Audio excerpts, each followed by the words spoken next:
Bueno, pues yo retomo la charla de Antonio para seguir hablando sobre la PAC, porque tiene un papel fundamental en la conservación de las aves esteparias y, como bien decía, es el grupo de aves que ha sufrido los declives más pronunciados en los últimos años.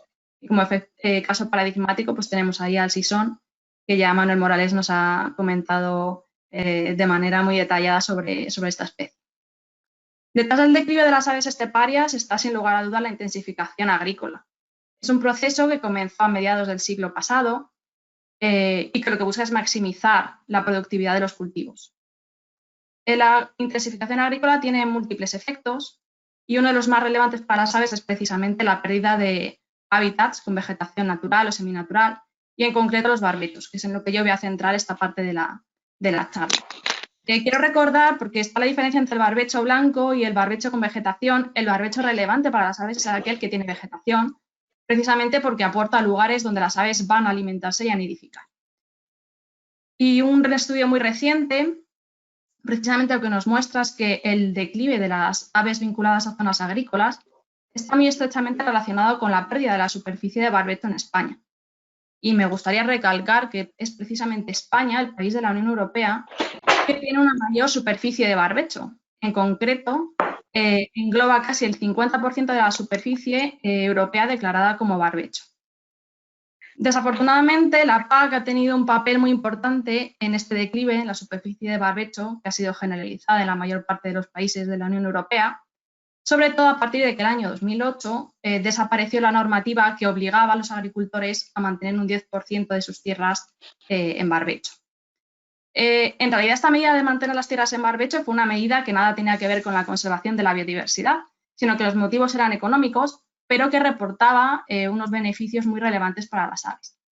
Y en esta relación PAC con barbecho me gustaría destacar el caso como ejemplo de Rumanía, que es un país que se adhesiona a la Unión Europea en el año 2007. A partir de ese año su agricultura empieza a estar regulada por la PAC y me gustaría que vierais cómo a partir del año 2010, este es el gráfico para Rumanía, se produce un desplome dramático de la superficie de barbecho. Por lo tanto, la PAC tiene una relación muy estrecha con la conservación de las aves y es necesario que la PAC se comprometa a fomentar y aumentar la superficie de barbecho. Para entender hacia dónde tiene que ir la nueva PAC, deberíamos conocer cuáles han sido pues, sus puntos débiles.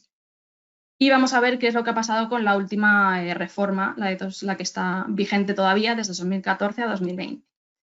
Bueno, la PAC tiene fundamentalmente, o ha tenido fundamentalmente, tres figuras para la conservación de la biodiversidad y la protección del medio ambiente. Por un lado está la condicionalidad, que ya comentaba Antonio. Son medidas de obligado cumplimiento para que los agricultores reciban los pagos directos y digamos que son los estándares mínimos que deben cumplir las explotaciones agrícolas. Y por otro lado tenemos las medidas verdes, que son también medidas de obligado cumplimiento para los agricultores, pero por las cuales reciben un pago extra, ya que se considera que estas son medidas adicionales para conservar la biodiversidad. Estas dos medidas, condicionalidad y medidas verdes, son las que tienen un mayor potencial de impacto a nivel territorial, frente a las medidas agroambientales que, aunque son muy ambiciosas, pues quizá no tengan tanto impacto por el grado de acogimiento de los agricultores. La PAC contempla, o la PAC que ha habido hasta ahora, contempla la protección y fomentar la superficie de barbecho dentro de las medidas verdes, en concreto a través de lo que se han denominado las superficies de interés ecológico, o SIE, que son áreas para salvaguardar y mejorar la biodiversidad en zonas agrícolas. ¿Cómo funcionan estas SIE? Los agricultores cuyas explotaciones agrícolas tuviesen más de 15 hectáreas estaban obligados a dejar un 5% de su superficie como SIE. Cada tipo de SIE reporta distintos beneficios a la conservación de la biodiversidad y se les asigna, de acuerdo con estos beneficios, un factor de ponderación, que es el que se utiliza para que el agricultor conozca o calcule cuál es la superficie total que debe destinar de su explotación a esta superficie SIE. De tal manera que cuanto mayor es el factor de ponderación, mayores son los beneficios que reporta a la biodiversidad y menor es la superficie que el agricultor debe dejar como SIE. ¿Qué ha pasado con estos factores de ponderación? Pues que han cambiado a lo largo del tiempo. Inicialmente, la Comisión Europea asignó al barbecho un factor de ponderación de 1 y a otras sí, como son los cultivos fijadores de nitrógeno, fundamentalmente las leguminosas. Y los cultivos de cobertura les asignaron un valor de 0,3. Tan solo un mes después, la Comisión Europea decide aumentar el valor para los cultivos fijadores de nitrógeno hasta 0,7, argumentando que la Unión Europea tiene una fuerte dependencia en la exportación de cultivos de leguminosas. Con lo cual se nos cuela una motivación puramente económica en una medida que está dirigida a la conservación de la biodiversidad. Y ya en el año 2017 se incluyen 2 nuevas SIEs, que son monocultivos. Debo decir que de escaso o dudoso valor para la conservación de la biodiversidad, lo que forzó a que la Comisión Europea aumentase el factor de ponderación de los cultivos fijadores de nitrógeno hasta 1, equiparándolo a lo cual, pues, no está desde luego justificado desde... Carlos García. Me parece que se me cuelan interferencias en el sonido. No sé si hay algún micro activado. Ya están. Puedes continuar, sí. Continúo. Pues nada, como comentaba, que lo que hicieron fue situar al mismo nivel los cultivos fijadores de nitrógeno con el barbecho, lo cual no está desde luego desde ningún punto de vista justificado, ni la evidencia científica lo apoya, ni siquiera la Comisión Europea, que al inicio marcó pues una gran diferencia entre estos 2 tipos de usos del suelo en cuanto a sus beneficios para la biodiversidad.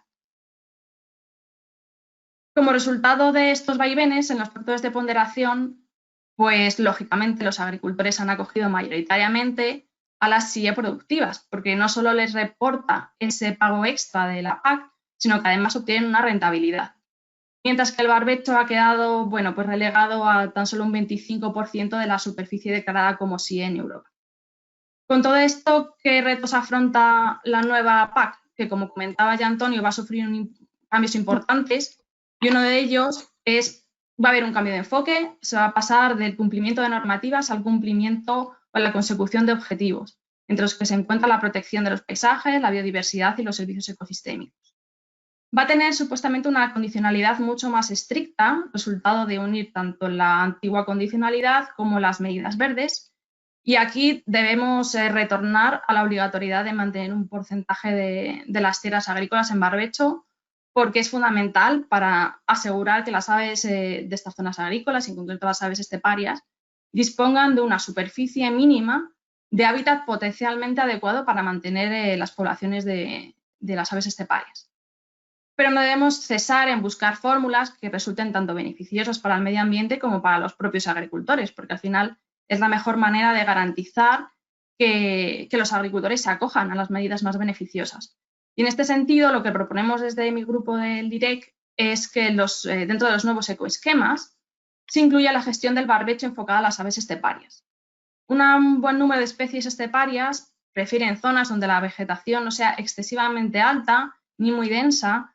Esta estructura de la vegetación se puede conseguir con un manejo muy leve, ¿no?, de estos barbechos, como por ejemplo una o 2 roturaciones antes de que comience la época reproductora de las aves esteparias, o el picado, de tal manera que los agricultores podrían verlo con buenos ojos, ya que les permitiría realizar un cierto control del crecimiento en algunas zonas quizá desmesurado de las arbenses, ¿no? Es una batalla contra la que los agricultores están luchando constantemente, ¿no?, en sus cultivos. Es también fundamental que... Sí, dime.